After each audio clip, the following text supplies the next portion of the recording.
காலாண்டு தேர்விற்கு கண் விழித்து படித்து, கஷ்டப்பட்டு படித்து, கைப்பட எழுதி பயிற்சி செய்து காலாண்டு தேர்வை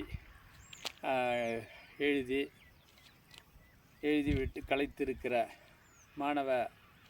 மாணவர்களுக்கு ஹாலிடே கழிப்பான நாள், ஹாலிடே எனப்படும் ஜாலிடேவை விடுமுறையாக காலாண்டு விடுமுறை கவர்மெண்ட் அறிவித்திருக்கிறது.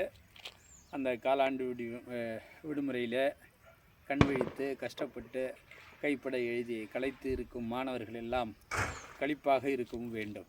களிப்பாக இருப்பதோடு மட்டுமல்லாமல் அந்த கடின வினாவிடை எழுதி வந்தால் அவர்களுக்கு தெரியாத விடையும் தெரிந்துவிடும். காலப்போக்கில் கடின பயிற்சினால் கை தானாகவே அந்த கடின வினாவுக்கான விடையை எழுதும். அந்த அளவுக்கு மாணவர்கள் பயிற்சி எடுத்து கொண்டு விட்டால் காலப்போக்கில் கனமதிப்பெண் பெற்று களிப்பான நிலையை அடையலாம் கல்வித்துறையால் என இந்த காணொளியில் காணும் மாணவர்களுக்கு பெற்றோர்களுக்கும் கூறிக்கொள்ள விரும்புகிறேன்.